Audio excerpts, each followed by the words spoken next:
Dans ce tout premier épisode, on va aborder ensemble la notion d'humilité et ses variantes. De quoi on parle quand on parle d'humilité? Afin d'illustrer tout ceci, on te propose de te faire découvrir aujourd'hui le conte de Nan-in et de la tasse de thé. On va ensuite prendre la parole avec Élise pour te partager notre point de vue sur cette histoire. Essayer de décortiquer ensemble les enseignements de cette morale. Alors reste jusqu'à la fin si tu ne veux rien rater. Bonne écoute! On se retrouve aujourd'hui pour un conte qui se passe au Japon. Il était une fois un homme qu'on appelait Nan-in. C'était un grand maître japonais du 19e siècle, d'une soixantaine d'années, les cheveux grisonnants, une barbe longue qui recouvre le haut de sa tunique en lin noir et doré. Nan-in était très apprécié dans son pays pour son incroyable sagesse. Les gens de son peuple le respectaient énormément, tant il leur a enseigné de choses. Un jour, il reçut la visite d'un professeur américain. Celui-ci venait l'interroger afin de découvrir ce qu'était le zen. En arrivant, l'homme, visiblement très pressé, demanda au vénérable Nan-in de lui transmettre son savoir. Nan-in lui sourit alors et lui demandit « Pourquoi êtes-vous si pressé? Asseyez-vous et détendez-vous. Vous prendrez bien une tasse de thé. Nous discuterons ensuite du zen, nous avons tout le temps pour cela. » Mais le professeur était impatient et répondit « Pourquoi pas maintenant? Dites-moi au moins quelque chose. » Nan-in insista néanmoins pour que le professeur s'assoie pour se détendre et prenne une tasse de thé avant d'aborder le sujet. Le professeur céda et finit par s'asseoir, mais il lui fit impossible de se détendre. Il parlait sans arrêt afin de prendre son mal en patience. Nan-in, pendant ce temps, préparait le thé. L'homme ne cessait de parler sans relâche, lui livrant ses quelques bases sur le sujet afin de tenter, peut-être, d'impressionner le sage. Une fois le thé prêt à être servi, Nan-in se mit à verser le breuvage brûlant dans la tasse du visiteur, tout doucement, tout en écoutant les propos du professeur qui ne cessait de parler. L'homme parlait toujours et Nan-in continua de verser le thé jusqu'à que la tasse déborde. Alarmé à la vue du thé qui se répandait sur la table, ruinant la cérémonie du thé, le professeur s'exclama alors « Mais la tasse est pleine, elle n'en contiendra pas plus, voyons !» et recula d'un geste brusque, au risque de se brûler. Tranquillement, Nan-in cessa de verser le thé et répondit avec sagesse comme à son habitude. « Vous êtes comme cette tasse, déjà pleine de croyances et d'idées préconçues. Comment pourrais-je vous parler du zen? Pour pouvoir apprendre, commencez par vider votre tasse. »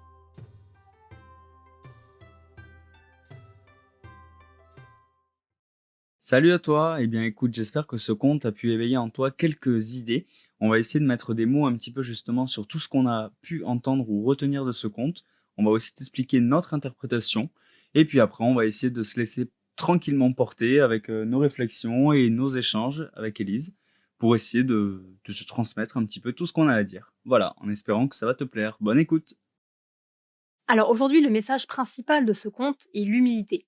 Alors l'humilité, il faut d'abord savoir qu'il y a deux choses distinctes. Il y a le sentiment d'humilité et l'attitude d'humilité, qui peuvent bien sûr aller ensemble.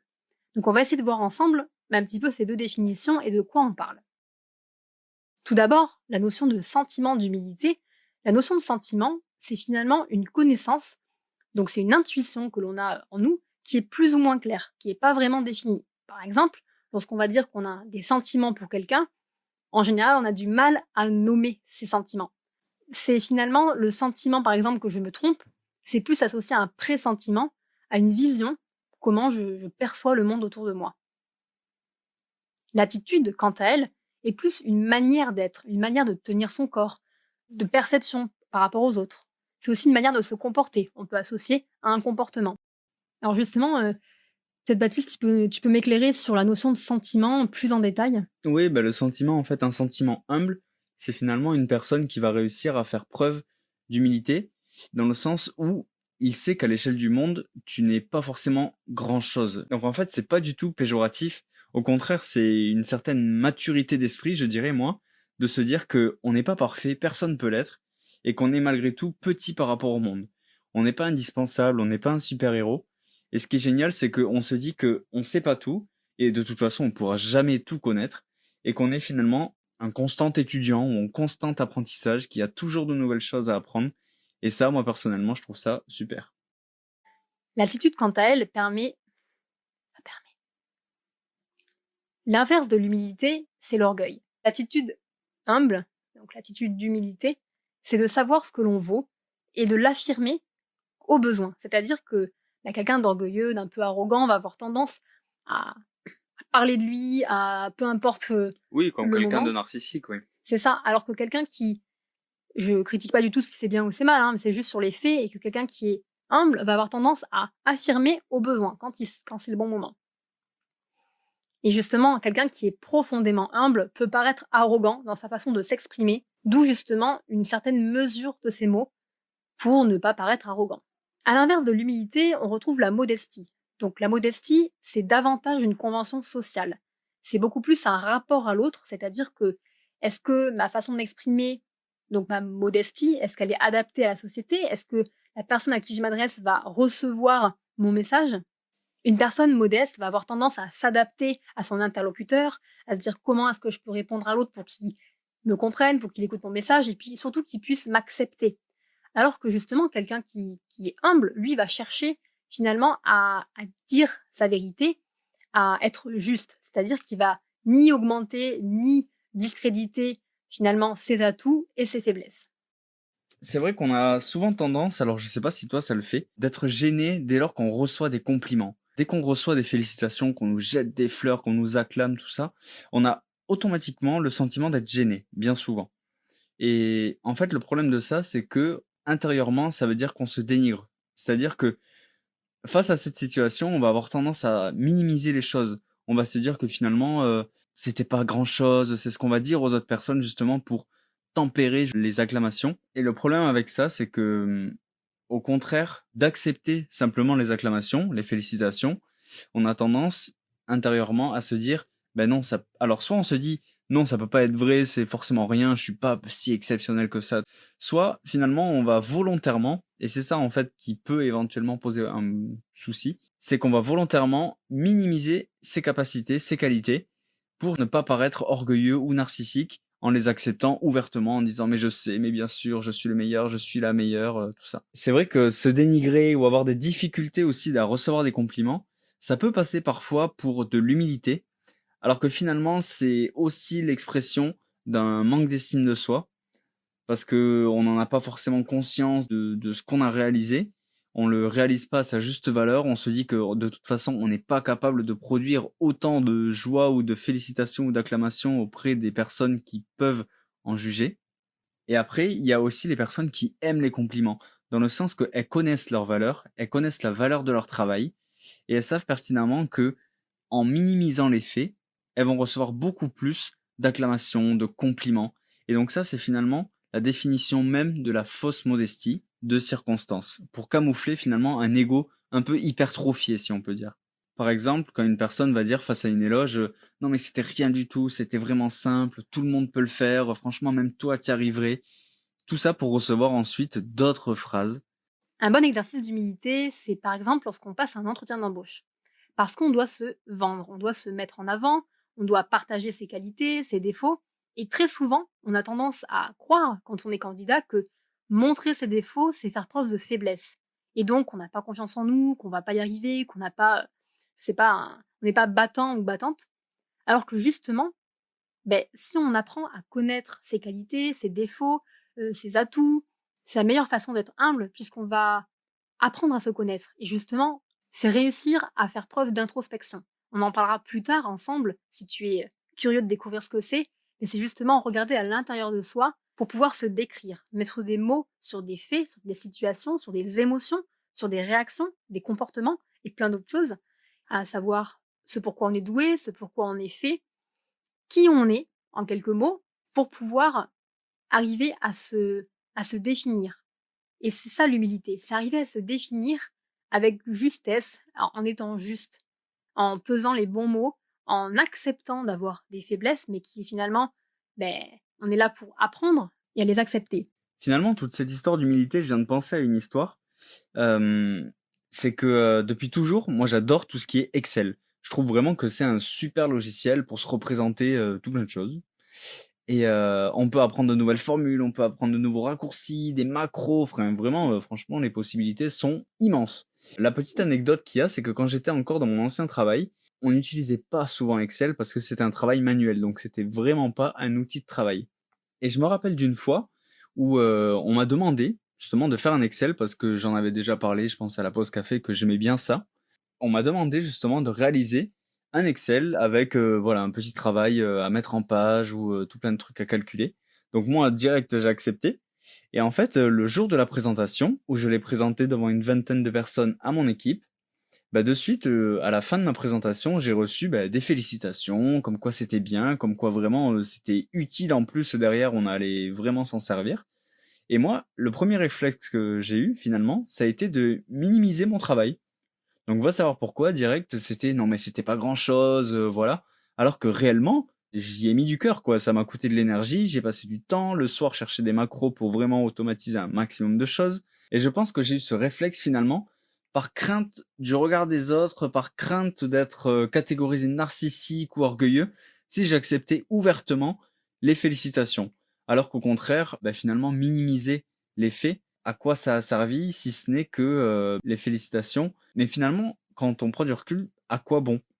À quoi bon en fait? Pourquoi j'aurais pas pu simplement accepter les félicitations sans en faire des tonnes, mais simplement merci, plutôt que non mais c'était pas grand chose ou ça ne m'a rien coûté. Un élément important à comprendre, c'est que tout le monde ne cherche pas à être humble. C'est pas dans la nature de tout le monde et c'est pas forcément, on n'est pas prédisposé non plus à faire preuve d'humilité. Donc c'est quelque chose d'important. On parle de ce message dans ce conte, mais bien sûr qu'il y a des personnes qui ont une autre personnalité et qui seront très contents avec et très heureux avec ça. Mais c'est plus adapté aux personnes justement. C'est plus adapté aux personnes qui vont vouloir apprendre à casser un petit peu ces croyances limitantes, ces barrières finalement, à ce que l'on connaît, à retirer ses œillères et à ouvrir son esprit pour accepter d'autres vérités. Après avoir expliqué tout ça, pour revenir par rapport au conte, on parle de agir, c'est faire, et écouter, c'est apprendre, et c'est exactement ce qui se passe dans ce conte, où le professeur cherche à agir, cherche à parler, à prendre le dessus, alors que écouter, c'est apprendre. Si on devait retenir une chose ou deux choses de tout ce qu'on vient de dire, c'est que la modestie et l'humilité s'avèrent être toutes les deux des vertus. Donc dans tous les cas, c'est quand même une bonne chose de faire preuve d'humilité et de modestie, et c'est reconnu dans la psychologie positive. Ces deux éléments, donc l'humilité et la modestie, sont au cœur de cette notion de tempérance, où on va chercher la modération de soi, la retenue volontaire, mais entre les deux, on préférera toujours l'humilité qui, dans le sens où elle est plus proche de la vérité de l'être. Apprendre à faire preuve d'humilité et à écouter les autres avant de parler de soi, ça apporte des prédispositions sociales comme le contrôle de soi, la gratitude, la générosité, la tolérance, le pardon et bien d'autres. Et pour terminer tout ça, on va parler un petit peu d'étymologie et vous allez voir que c'est très intéressant. Donc, humilité vient du latin de humus, qui signifie la terre. C'est la base finalement de notre personnalité. C'est à l'intérieur, c'est grâce à la terre que finalement tout pousse. Donc, c'est important de regarder vers soi. C'est la structure, la base, qui permet à l'homme de pouvoir avoir une bonne santé mentale. C'est en travaillant son humilité qu'on va se sentir plus allégé et en meilleure santé, et plus soi-même. Et la modestie, quant à elle, elle vient du latin de modestia, qui signifie modération. Donc dans son comportement, on va chercher à modérer son apparence, son comportement vis-à-vis de l'extérieur. Et c'est exactement ce dont on a parlé. On va chercher à s'adapter aux autres, à se mettre en avant, pour avoir des compliments, où on va toujours être dans une sorte de maîtrise, où on va modérer tout ça. Oui, c'est tout à fait ça le message, je pense, c'est que vraiment, l'humilité, c'est ce qui sommeille en nous, c'est notre valeur profonde, notre définition, notre estime de soi, c'est à l'intérieur de nous, contrairement à la modestie qui va plus s'attacher à des événements extérieurs, que ce soit la modestie classique ou la fausse modestie dans la recherche de compliments.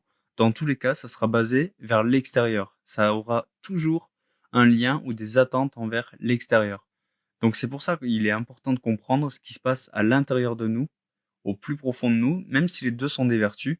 L'humilité, à notre sens en tout cas, ou à mon sens si je parle à mon nom, reste la valeur la plus importante entre ces deux-là, de comprendre réellement qui nous sommes à l'intérieur et faire preuve d'humilité dans ses sentiments et dans ses attitudes. Ces sujets sont véritablement passionnants. Je ne sais pas ce que tu en as pensé, mais en tout cas, ce qui est sûr, c'est qu'on n'a pas forcément le temps de tout dire dans un seul épisode. C'est pourquoi on t'invite vraiment à t'abonner pour ne rien rater. On te remercie et on est vraiment très fiers que tu sois encore parmi nous à cet instant-là. Cela prouve que toi aussi, cela fait écho en toi, que tu comprends l'importance de mettre en lumière tous ces mécanismes qui nous composent. Si cet épisode t'a plu, qu'il a éveillé en toi des émotions ou des réflexions, n'hésite vraiment pas à liker et nous le partager en commentaire. On serait vraiment ravis d'avoir ton avis là-dessus et d'échanger à ce sujet avec toi.